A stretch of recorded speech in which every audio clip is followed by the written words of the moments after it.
बहुत तरह की अफवाहें चल रही हैं। ज़्यादा लोग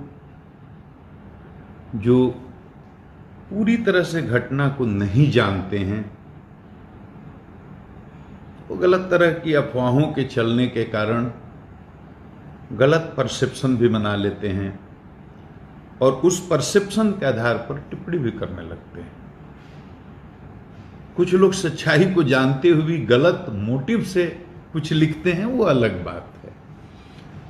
लेकिन ज़्यादा लोग इनोसेंटली, क्योंकि वो नहीं जानते हैं कि सच्चाई क्या है, इसलिए वो अलग तरह से परसेप्शन बना लेते हैं।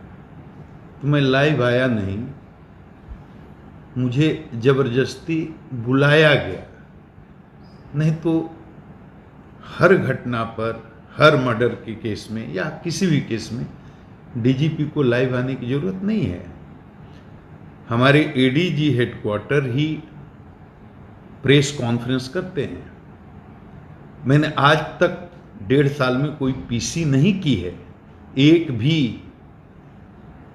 पुलिस मुख्यालय से एडीजी हेडक्वार्टर पुलिस विभाग के प्रवक्ता हैं और हर महत्वपूर्ण घटना पर वो प्रेस कॉन्फ्रेंस करते हैं। मुझे आना पड़ा। सोशल मीडिया पर इतने तरह की खबरें चली कि मुझे जबरदस्ती आना पड़ा ताकि लोगों को मैं बता सकूं कितने बड़े बड़े जनसंहार हुए हैं इस बिहार में, कितनी बड़ी बड़ी घटनाएं हुई हैं। कभी डीजीपी कोई आता है फेसबुक लाइव पर, उसकी जरूरत नहीं। लेकिन ये कांड थोड़ा अलग है। जैसे हत्याएं तो बहुत होती हैं, तो सब हत्या का केस देखने कोई डीजीपी जाता? कोई डीजीपी किसी मर्डर केस, डकैती, कोई केस देखने नहीं जाता। लेकिन मैं गोपालगंज गया। किस लिए गया? कि वो हत्या का जो केस हुआ था वो बहुत महत्वपूर्ण था। 5 बच्चे हैं, 3 मुसलमान के हैं, 2 हिंदू के हैं, 5 माइनर हैं, आपस में खेलते हैं, एक साथ घूमते हैं, बहुत गहरी दोस्ती है, रोज की तरह एक दिन खेलने जाते हैं। 4 बच्चे तो शाम को लौट आते हैं, एक बच्चा नहीं आता है। बच्चे के घर के लोग पूछताछ करते हैं, ये चारों बच्चे झूठ बोलते हैं। कड़ाई से पूछताछ होती है तो सुबह बताते हैं एक बच्चा नदी में डूब गया। आगे आगे आते हैं, पीछे से पूरा गांव आता है, उस पर तो अनुसंधान चल रहा है, डूब गया या डुबाया गया। लड़के के पिता ये प्राथमिकी दर्ज करते हैं कि इसको मार करके डुबा दिया गया, और चारों दोस्तों को अभियुक्त बनाते हैं, 2 और को बनाते हैं। अब मार कर डुबा दिया गया या डूब करके मारा। लेकिन कहीं दिल्ली से बैठे बैठे कोई न्यूज चला देता है कि बालक की मस्जिद में बलि दे दी गई।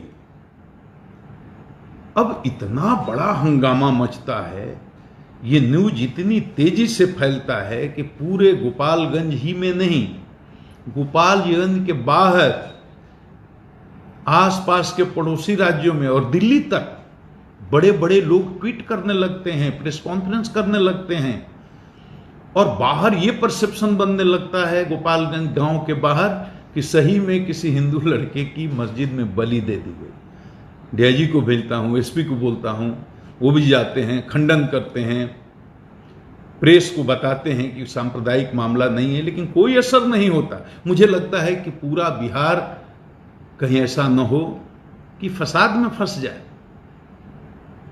मजहबी नफरत की आग में झुलस न जाए, तो मुझे जाना पड़ता है।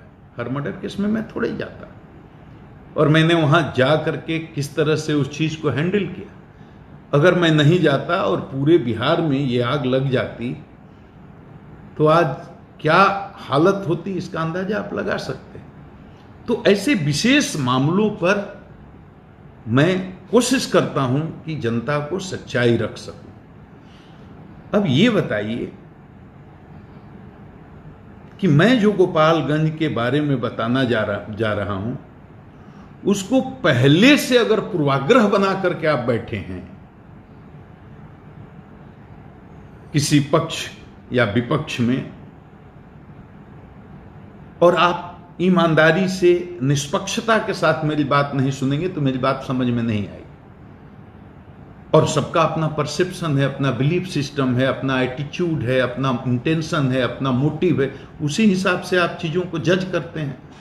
उसमें आपका social background, family background, academic background, political background, cultural background, बहुत सारे बैकग्राउंड है, religious background, variety of factors, बहुत सारे कारण हैं जिससे आपका बिलीफ सिस्टम बनता है, परसेप्शन बनता है। तो आपका मोटिव पहले से अगर कुछ उल्टा होगा, या इसको अगर आप जात के चश्मे से देखेंगे, दल के चश्मे से देखेंगे, मजहब के चश्मे से देखेंगे, तो आप सच्चाई तक नहीं पहुंच सकेंगे। इसलिए मेरी प्रार्थना है, हाथ जोड़ करके मैं आप लोगों से सबसे निवेदन करता हूं जो हमको सुन रहे हैं, एकदम निष्पक्ष भाव से, मन को एकदम साफ रख करके खुले दिमाग से मेरी बात को सुनिए।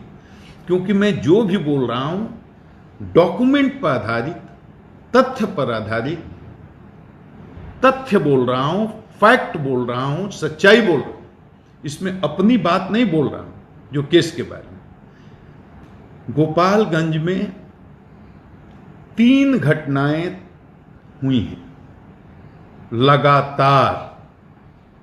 ये तीनों को आप समझ लीजिए और तीनों की क्या स्थिति है उसको समझ लीजिए। उसके बाद आप अगर निष्पक्ष हैं तो आपको पूरी तस्वीर क्लियर हो जाएगी। 3/5/20 को एक मारपीट की छोटी घटना होती है जिसमें सतीश पांडे, मुकेश पांडे अपने गांव में किसी भगवान तिवारी को पीटते हैं और उसका एक मुकदमा होता है। उसमें उनका वारंट प्रे हुआ, अरेस्ट भी हो गए, वो तो बात अलग है। मैं हत्या की बात कर रहा हूं। सबसे पहले 9 मई को उचका गांव थाना में बरवा मठ के पास शंभू मिश्रा नामक एक व्यक्ति की हत्या होती है। इस शंभू मिश्रा की हत्या में 6 आदमी को नामजद अभियुक्त बनाया जाता है। इसमें 2 आदमी के विरुद्ध जांच में आरोप के लिए अभी साक्ष्य नहीं आया है। 4 आदमी के विरुद्ध साक्ष्य आया है। तो पहली हत्या, इसमें एक ही आदमी की गिरफ्तारी हुई है, 3 फरार हैं, 2 के खिलाफ साक्ष्य नहीं आया है। यह पहली हत्या है 9 मई को, जिसमें जो सतीश पांडे है उसके किसी नजदीकी आदमी, जो बहुत दिन से बताया जाता है कि 30 साल से उनके साथ रहते थे, शंभू मिश्रा की हत्या होती है। ये पहली। उसके बाद ये बहुचर्चित कांड, ट्रिपल हत्याकांड की घटना होती है 24 मई को। ये हथुआ थाना में होती है। इसमें अपराधी आते हैं। अब घटना कैसे होती थी? अपराधी आते हैं। अपराधी का लक्ष्य क्या है? टारगेट कौन है? जयप्रकाश चौधरी। उनको मारने के लिए आते हैं। उतर के उसके बारे में पूछते हैं। जयप्रकाश चौधरी जी के पिताजी महेश चौधरी भी वहाँ हैं, उनकी माँ संकेतिया देवी भी वहाँ हैं, उनके भाई शांतनु चौधरी जी को छत पर हैं। जैसे उन लोगों को पता चलता है कि ये लोग अपराधी हैं और जयप्रकाश चौधरी को मारने के लिए आए हैं, तो डंडे से 2 लाठी महेश चौधरी मारते हैं एक अपराधी को। संकेतिया देवी अपने बचाव में ईंटा फेंकती हैं और ऊपर से शांतनु चौधरी अपने भाई के जीवन की रक्षा के लिए गाली देते हुए बोलते हैं मैं तुरंत उतरता हूं। ये तीनों लोग को ये अपराधी गोली मार देते हैं। गोली जयप्रकाश चौधरी को भी लगती है, वो आज भी हॉस्पिटल में है। मुझे ये भी नहीं पता था कि पीएमसीएच में है, आज हमको पता चला। तो 3 व्यक्तियों की ये मृत्यु होती है।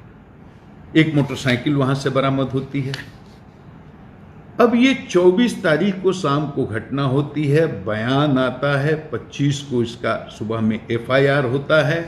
इसमें 4 आदमी को अभियुक्त बनाया जाता है। ध्यान से सुनिएगा। वादी हैं इसके जयप्रकाश चौधरी जी, जो 4 आदमी को प्राथमिकी का नामजद अभियुक्त बनाते हैं। पहला सतीश पांडे, दूसरा मुकेश पांडे, तीसरा बटेश्वर पांडे।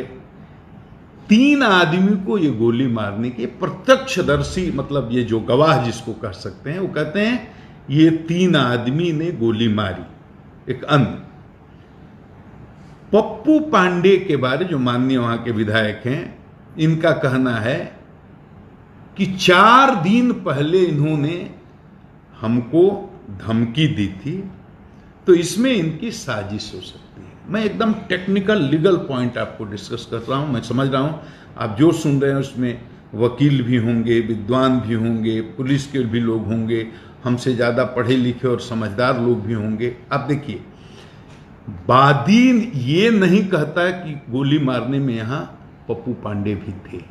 वो कहता है लिखित कि 4 दिन पहले हमको एक जगह पर मुकेश पांडे और पप्पू पांडे ने रोक कर हमको धमकी दी। यहां घटना स्थल पर पप्पू पांडे के होने की बात तो वादी भी नहीं करता, साजिश की बात करता है। अब साजिश क्या है? साजिश आपके मन का संदेह भी हो सकता है, मन का विश्वास भी हो सकता है, ये सच भी हो सकता है और ये गलत भी हो सकता है। कानूनी रूप से चार्जशीट करने के लिए साजिश के बिंदु पर अनुसंधान करके साक्ष्य जुटाना पड़ता है और वो एक टाइम टेकिंग प्रोसेस है, उसमें समय लगता है। मेरा इतना ही कहना है। 3 आदमी जिसको वादी ने बताया कि ये गोली मारने में थे, सतीश पांडे, मुकेश पांडे, बटेश्वर पांडे, तीनों गिरफ्तार।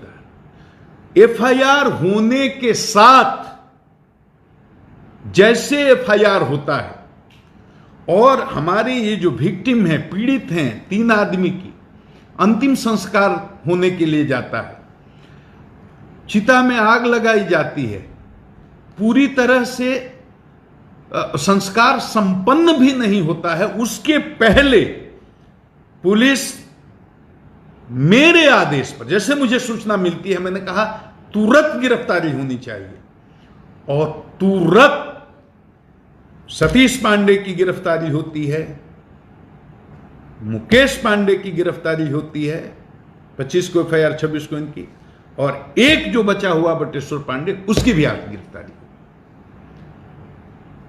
तीनों जिसको घटना स्थल पर गोली मारने की बात बताई जाती है, तीनों की गिरफ्तारी हो गई। इसमें नहीं कोई बचा जिसका नाम दिया गया। अब एक चीज, एक केस देखिए, ये केस होता है हत्या 24/5/20 को,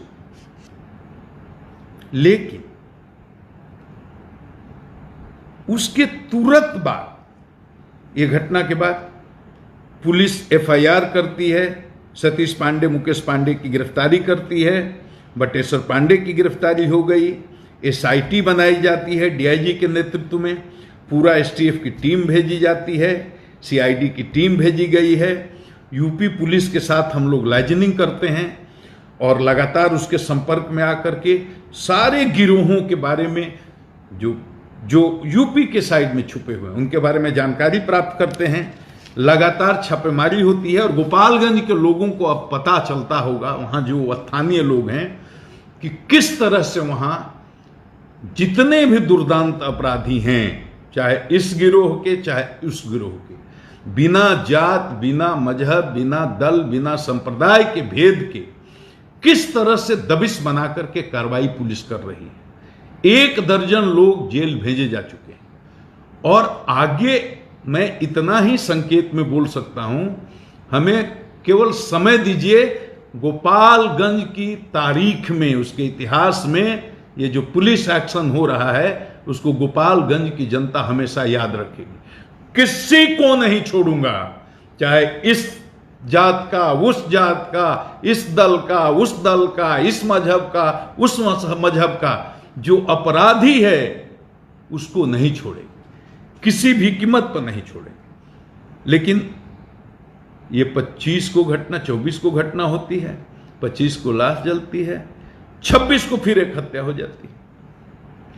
वो होती है मुन्ना तिवारी की हत्या हथुआ थाना में, रेपुरा गांव में, और इसमें 4 आदमी को अभियुक्त बनाया गया है। 4 आदमी को जो अभियुक्त बनाया गया है उसमें से एक जयप्रकाश चौधरी भी हैं जो वादी हैं। एक दिन पहले जो उनके भाई की, उनके मां की, उनके पिताजी की हत्या हुई, जिसमें साजिशकर्ता के रूप में पप्पू पांडे का नाम है, माननीय विधायक का, उसी तरह से उसके दूसरे दिन यानी 26 को जो सतीश पांडे के आदमी मारे जाते हैं, मुन्ना तिवारी, जो उनके मौसेरे भाई हैं, उसमें साजिशकर्ता के रूप में फिर जयप्रकाश चौधरी का नाम दिया जाता है कि चूंकि इनके माताजी, पिताजी और भाई की हत्या हुई तो दूसरे दिन प्रतिशोध में इन्होंने सतीश पांडे के मौसेरे भाई मुन्ना तिवारी की हत्या करवा दी। मतलब लगातार देख लीजिए घटना, मतलब मर्डर 5 होते हैं, 2 सतीश पांडे के लोग मारे जाते हैं और 3 दूसरी तरफ मारे जाते हैं। लगातार 9 तारीख को, 24 तारीख को और 26 तारीख, 2 सतीश पांडे के लोग मारे जाते हैं, 3 दूसरी तरफ मारे जाते हैं। अब जो जयप्रकाश चौधरी के माताजी, पिताजी और भाई की हत्या जो हुई है उसमें पप्पू पांडे साजिशकर्ता के रूप में अभियुक्त बनाए गए, और सतीश पांडे के मौसेरे भाई जो मारे जाते हैं उसमें जयप्रकाश चौधरी साजिशकर्ता के रूप में अभियुक्त बनाए गए। उनको याद रखिए कि गोली भी लगी है, उनका इलाज भी चल रहा है। तो घटनास्थल पर तो ये भी नहीं थे, तो बिना अनुसंधान किए साजिश के बिंदु पर विधायक पप्पू पांडे को जेल भेज दिया जाए, बिना अनुसंधान किए सिर्फ एफआईआर में नाम आने के आधार पर साजिश करने के आरोप में बिना साक्ष्य जुटाए जयप्रकाश चौधरी को भी जेल भेज दिया जाए।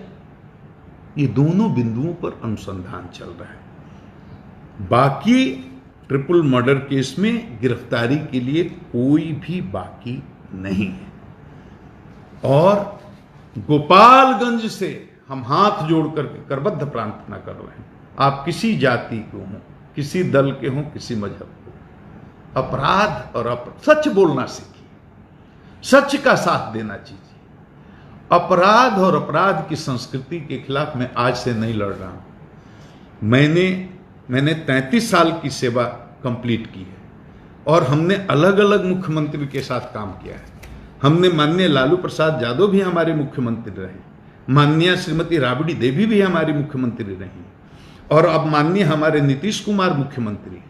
मैंने व्यक्तिगत रूप से आज तक, मैं विनम्रता के साथ कहता हूं, केस का रिकॉर्ड खत्म नहीं होता, वो आज भी होगा।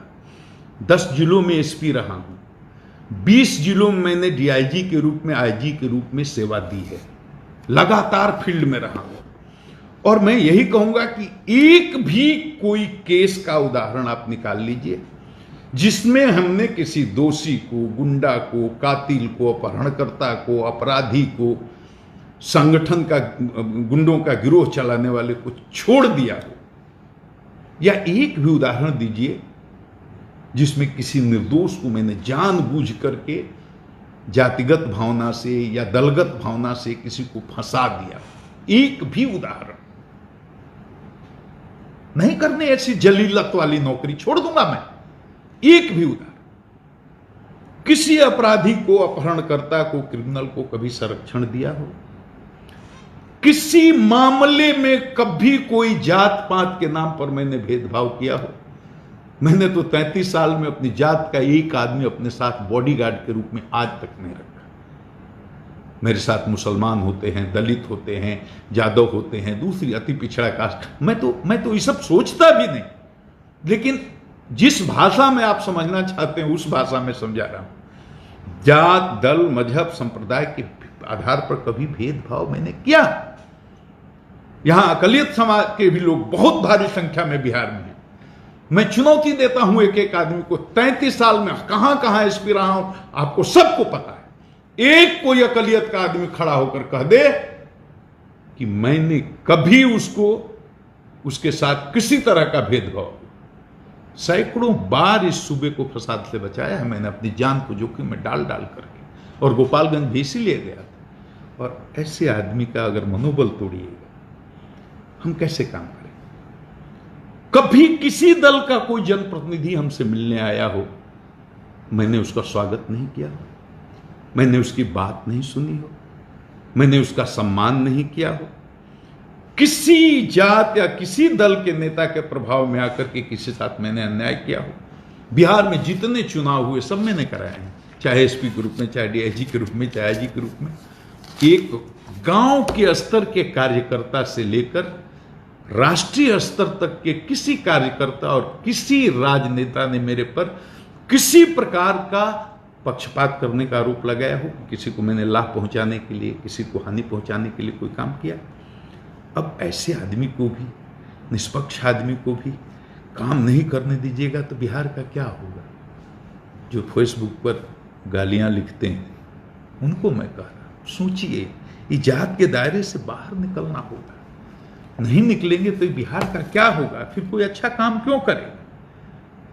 बिहार की जनता इस बात पर यकीन करे कि बिहार पुलिस किसी के प्रभाव में और किसी के दबाव में काम नहीं कर रही है। साजिश का अनुसंधान होता है, साक्ष्य जुटाना पड़ता है। कह रहे हैं जयप्रकाश चौधरी जी, हमको मुकेश पांडे ने, पप्पू पांडे ने एक जगह पर रोक करके और हमको धमकी दी। जिस दिन इस बात का साक्ष्य मिल जाएगा, और साक्ष्य जुटाना तो इलेक्ट्रॉनिक एविडेंस बहुत आसान है, और इसके अलावे भी जो भी साक्ष्य दे सकते हैं दें, निष्पक्ष अनुसंधान होगा। बड़े से बड़े बाहुबली किसी को सरकार ने बचाया क्या? कहां से कहां गए लोग? कोई नहीं बच सकता। लेकिन इसको जात दल मजहब के चश्मे से कृपया ना देखें। बहुत विनम्र मैं प्रार्थना करना चाहता हूं। सरकार न किसी को बचाती है, न किसी को फंसाती है। हम लोग भी बहुत ईमानदारी से आपकी सेवा कर रहे हैं, लेकिन ऐसे बिना सोचे, बिना जाने, मैंने बता दिया ना, गिरोहों की वर्चस्व, गिरोह मैंने पाला है, गिरोह मैंने पैदा किया है, मैं किसी गिरोह को रखता हूं। डीजीपी, आप सोचिए, 35 साल से नौकरी में हूं ना, एक दिन से थोड़े हो। जहां रहा आम जनता का आशीर्वाद रहा, और मेरी औकात तो बस इतनी ही है, आम जनता का आशीर्वाद। मैं 12 करोड़ की जनता का सेवक, उनके चरणों का धूल हूं, इससे बड़ी औकात मेरी है ही नहीं, बस इतनी ही है मेरी। और कुछ लोग गलत, जैसे संवैधानिक पद पर जो लोग हैं, उनको कुछ लोग गलत सूचना दे करके गुमराह कर देते हैं। मैं उनको दोष नहीं देता, लेकिन उनको गलत सूचना दे करके रमाशय सिंह हत्याकांड, ये राजकुमार हत्याकांड, उपेंद्र सिंह हत्याकांड, अरुण कुमार सिंह हत्याकांड, अनिल तिवारी हत्याकांड, इसमें सब में पप्पू पांडे को नाम लेकर के, अब ये गलत सूचना जो किसी भी संवैधानिक पद पर बैठे हुए जिम्मेदार आदमी को देते हैं, वो उनके शुभचिंतक नहीं है। उनको सत्यापन इसका करना चाहिए। मैं सिर्फ बता दूं, इसमें किसी भी कांड में विधायक पप्पू पांडे नामजद अभियुक्त नहीं है, कहीं से भी एफआईआर में उनका नाम नहीं है। तो ऐसे कांडों के बारे में, और जो सतीश पांडे की बात कर रहे हैं, तो सतीश पांडे का मैंने आपराधिक इतिहास मंगाया। ये वो सतीश पांडे हैं जो 45 केसों में इनका नाम है। अभी ये वांटेड नहीं है किसी केस में, सब में बेल ले लिए, वो अलग बात है, मुकदमे कोर्ट में वो अलग बात है। लेकिन ये सतीश पांडे पर 45 केस हैं, और केस चोरी के हैं, डकैती के हैं, आमसे के हैं, हत्या के हैं, हत्या के प्रयास करने के हैं, अपहरण के हैं। तो सतीश पांडे अपराधी हैं। और जिस दूसरे माननीय की बात कर रहे हैं, उनके भी आपराधिक इतिहास है, मुकेश पांडे के भी आपराधिक इतिहास है। तो जो जिसका आपराधिक इतिहास है, उसके साथ समझौता करने के बजाय मर जाना पसंद करेगा। अब मेरा क्या है? हम पर भरोसा रखिए, और इस बात का भी भरोसा रखिए कि पुलिस किसी के दबाव में नहीं है। सरकार की तरफ से स्पष्ट आदेश है, एक एक आदमी को चुन करके निकालिए जो गुंडों का, क्रिमिनल का और ऐसे अपराधियों का रैकेट चलाता है, चाहे वो किसी जात का हो, किसी मजहब का। स्पष्ट खुला हाथ है पुलिस को। हमें काम करने में सहयोग करें। और आज अंत में जनता से मैं यही कहूँगा कि मुझे आपके प्यार की बहुत ज़रूरत है, आशीर्वाद की बहुत ज़रूरत है, लेकिन इतना प्यार न करिए कि लोग जलने लगें। मैं आपका सेवक हूँ, मुझे आप पर पूरा विश्वास है। और मैं बाकी लोगों से कहूँगा, सब लोगों से, कुछ भी लिखने के पहले, कुछ भी बोलने के पहले ये ध्यान में रखिए कि काम करने वाले पदाधिकारियों का अगर मनोबल टूटेगा, ये बिहार के लिए अच्छा नहीं होगा। मेरा आप सबों को प्रणाम।